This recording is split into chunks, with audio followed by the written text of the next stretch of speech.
గడ్డ అనిల్ అనే వ్యక్తి ఆయన వైసీపీ కార్యకర్త కదా. ఆయన కార్యకర్తనా అంటే మీకు తెలిసింది? ఎవరు చెప్పారన్న వాడు సరే వాడు వైసీపీ కార్యకర్తని ఎవరు చెప్పారు? అనిల్ కుమార్ బోరగడ్డ ఆయనే చెప్తాడు. ఎందుకు చెప్తాడు?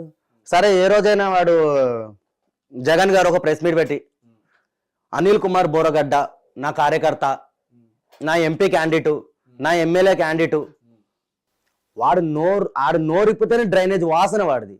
వాడు చెప్తున్నా కదన్నా, ఆ రోజు కొన్ని ఇంటర్వ్యూలు కూడా చూసే ఉంటారు మీరు. జగన్మోహన్ రెడ్డి చిటికేస్తే చంద్రబాబు నాయుడిని, లోకేష్ ని, పవన్ కళ్యాణ్ ని స్పాట్ లేపేస్తా అన్నాడు. జగన్ గారు చెప్పిరా అన్న?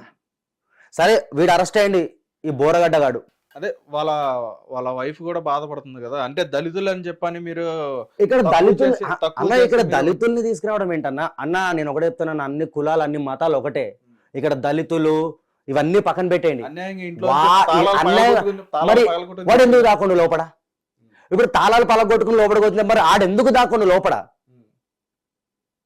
వాడు తప్పు చేసిండు కాబట్టే దాక్కుంటుడు లోపల. ఇప్పుడు తను నా భర్తకి అన్యాయం జరిగిపోయిందని కొట్టేసుకుంటుంది. అది బాబోయ్ ఎందుకన్నా బాబు, ఆడు ఎప్పుడైతే రిజల్ట్ వచ్చిందో ఆ రోజు నుంచి అజ్ఞాతంలోకి వెళ్ళిపోయిన వాడు. ఆ రోజే ఎక్కడో ఉండి లైవ్ పెట్టి సారీ ఏంది పవన్ కళ్యాణ్ రే నీకు అఖిరానంద నీకు పుట్టిండో ఎవడికి పుట్టిండో అన్ని తేలుస్తా. అరే పవన్ కళ్యాణ్ నువ్వు వైజాగ్లో ఎలా అడుగు పెడతా అన్నాడు. పవన్ కళ్యాణ్ గారు మీకు కంగ్రాచులేషన్స్. ఎందుకు వచ్చింది అంతవరకు? అదన్న వాడు అన్నాడు కదా అసెంబ్లీ గేట్ అండి రిజల్ట్ జూన్ 4 కదనా, జూన్ 4 రిజల్ట్ తర్వాత జనసేన కార్యాలయంలో మంగళగిరిలో టీడీపీ కార్యాలయంలో ఏ నా కొడుకు ఉండడు అలా చేస్తా అన్నాడు. వాడే లేకుండా పోయింది అక్కడికి. సరే వాడిని అరెస్ట్ చేసిర్రు. మరి ఇద్దరు పోటాపోటీగా ఇద్దరు వీడియోస్ మాట్లాడుకునేవారు మీ ఇద్దరు. ఎవరన్నా? బోరగడ్డ నేనా?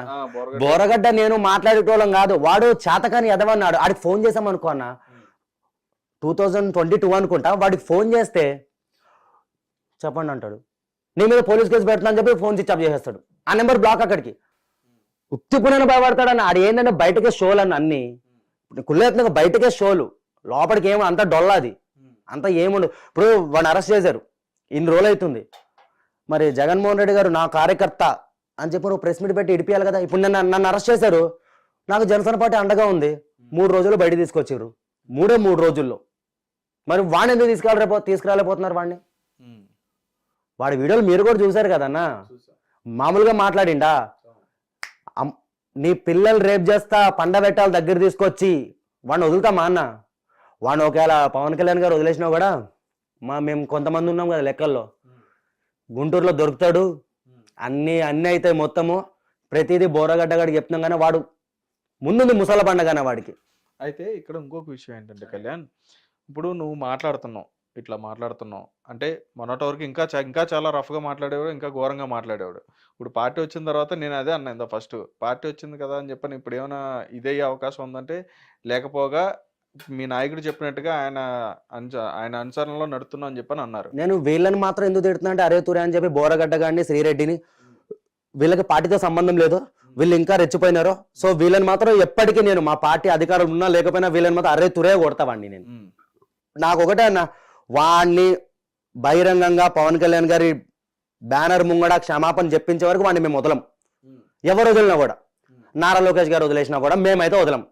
మా కళ్యాణ్ గారికి క్షమాపణ చెప్పిస్తాం. బోరగడ్డ గాని నడి రోడ్డు మీద గుంటూరులో ఇది ఖచ్చితంగా ఎప్పుడు నేను పోయేలోపు జరగాలంతే. Okay right. అంతే.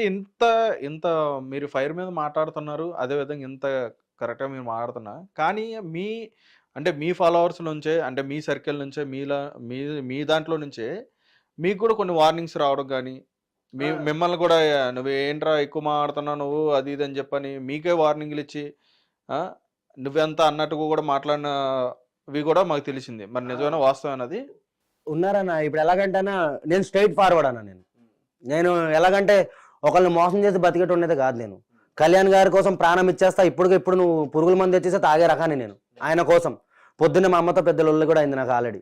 ఏమనంటే నేను ఏదో ఒక ఛానల్లో ఇంటర్వ్యూ ఇచ్చినాను, వాళ్ళు ఏదేదో పెట్టిరని చెప్పి అవసరమా నీకంటే చల్ ఇంట్లో నువ్వే పో, నేను పోను, కళ్యాణ్ గారి కోసం నా ప్రాణం ఇస్తా వెళ్ళిపోతున్నా ఇప్పుడే అనే రకాన్ని నేను. అలా కూడా అయింది పొద్దున్న.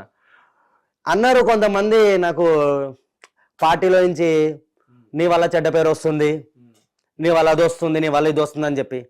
ఇప్పుడు 100 మంది ఉన్నారన్న, 100 మందిలో ఒక 90 మంది మంచిగా ఉన్నా, ఒక 10 మంది అన్న నాలాంటి వాళ్ళు ఉండాలి. ఇప్పుడు మనం కూడా సైలెంట్గా ఉన్నాం అనుకున్నా, ఈ రోజు ఇలా తిట్టారు, రేపు పొద్దున్న డైరెక్ట్ గా పవన్ కళ్యాణ్ గారు కాలర్ పట్టేసుకునే రేంజ్కి వస్తారు వాళ్ళు. మనలాంటి వాళ్ళు ఉన్నారనుకో అన్న, అరే అడ్డుగా 10 మంది ఉన్నారా బాబు, వాళ్ళని దాటుకొని కళ్యాణ్ గారి వరకు వెళ్ళాలి మనము. అందుకే మేమన్నా. అంటే మీరు రైట్ బాగానే అంటున్నారు. ఇప్పుడు అడ్డుగా మీరు ఉన్నారు, ఏదైనా ఉంటే మిమ్మల్ని దాటుకుని వెళ్ళాలని చెప్పి అంటున్నారు.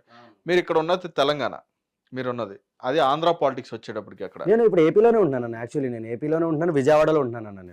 ఆహా, నేను విజయవాడలోనే ఉంటున్నా. నేను మీరు పిలిచారని చెప్పి నేను వస్తున్నాను అంతే. అవునా? నేను విజయవాడలో ఉన్నాను, విజయవాడ నడిబొడ్డులో ఉంటున్నాను. మొన్నటిదాకా నేను రాజమండ్రి బత్తుల బలరామకృష్ణ ఎమ్మెల్యే గారు తెలుసుగా అన్న, ఆయన నియోజకవర్గంలో ఉన్నా. నేను ఆయనకి సపోర్ట్ చేసుకుంటూ అక్కడే ఉన్నాం మేము, బత్తుల బలరామకృష్ణ గారికి. ఇప్పుడు ఎమ్మెల్యే ఆయన. ఓకే, చెప్తున్నా కానీ ఆయన, నేను తెలంగాణ కాదన్న, నాది పక్క ఆంధ్ర. నేను ఆంధ్ర పౌరుణ్ణి. అయినా ఇక్కడ తెలంగాణ ఆంధ్ర ఏముందన్న, కళ్యాణ్ గారికి ఓన్లీ ఆంధ్రాలోనే అభిమానులు ఉన్నారా? మొత్తం ఉన్నారు. ఎక్కడి నుంచైనా వాయిస్ రేజ్ చేయొచ్చు అన్నయ్య గురించి. ఆయన మా ఇంట్లో పెద్దన్నయ్య అనుకుంటాం కాబట్టి ఇంకా రేస్ చేస్తాం బరాబర్. Okay, right. ఇక్కడ మీరు బోరుగడ్డ అనిల్ని తిడుతున్నారు, శ్రీరెడ్డిని తిడుతున్నారు. నా టార్గెట్ వాళ్ళిద్దరే అన్న. Okay, right. ఇక్కడ రోజా గారిని కూడా మీరు తిట్టడం జరుగుతుంది. అదే విధంగా కొడాల నాని గారు వచ్చేటప్పటికి ఆయన కూడా తిట్టడం జరుగుతుంది. అంబటి రాంబాబు గారిని కూడా తిట్టడం జరుగుతుంది. మరి వీళ్ళందరూ కూడా ఆ పార్టీకి సంబంధించిన నాయకులే కాబట్టి మరి వాళ్ళని అలా అనడం కరెక్టేనా మీ పాయింట్ ఆఫ్ వ్యూలో? ఇప్పుడు అన్న నేను వీళ్ళని తిట్టాను. ఎవరిని? రోజాని, కొడాల నాన్ని, పేరు నాన్ని, ఇంకా అమర్నాథ్ని, వీళ్ళందరూ నేను తిట్టాను. కానీ వీళ్ళని తిట్టినంత తిట్టలే. నేను వాళ్ళని విమర్శించాను. వాళ్ళు ఏదైతే పదవుల్లో ఉన్నారో ఆ పదవిని సరిగ్గా చేయండి. ఎప్పుడు చూడు పవన్ కళ్యాణ్ గారి మీద పడతారా మీరు? నేను అంటే వీళ్ళు ప్రెస్ మీట్ పెట్టినప్పుడల్లా పవన్ కళ్యాణ్ గారు బ్రో సినిమాకి తీసుకొచ్చేసి బ్రో సినిమా గురించి మాట్లాడతాడు, భీమ్లా నాయక్ సినిమా గురించి మాట్లాడతాడు. అంటే పవన్ కళ్యాణ్ గారి సినిమా చూస్తేనే వీళ్ళకి ప్యాంట్లు తడిచిపోతున్నాయి. ఆ టైంలోనే ఆయన సినిమాలు ఆపడము. ఇప్పుడు అంబటి రాంబాబు గారు మొన్న ఏదో మాట్లాడుతున్నారన్న, పుష్ప సినిమాని ఎవడు ఆపుతాడో చూస్తాము. అసలు నాకు అదే అర్థం కావట్లేదు. ఇప్పుడు ప్రభుత్వం వచ్చి ఒక 4 నెలలు అవుతుంది కన్నా, 4 నెలల నుంచి ఎన్నో చిత్రాలు వచ్చినాయి, ఎన్నో మంచి మంచి సినిమాలు వచ్చినాయి, అన్ని బాగానే నడిచినాయి. ఒక్క లొల్లు అవ్వలేదు, ఏం అవ్వలేదు. గత ప్రభుత్వంలో వీళ్ళ వైసీపీ ప్రభుత్వంలో చిరంజీవి గారిని, మహేష్ బాబు గారిని, ప్రభాస్ అన్న, మొత్తం టాలీవుడ్ ఇండస్ట్రీ మొత్తం పెద్దలందరినీ ఆయన కాళ్ళ దగ్గర పిలుచుకొని, సార్ ప్లీజ్ మీరు తల్లి లాంటి వాళ్ళు,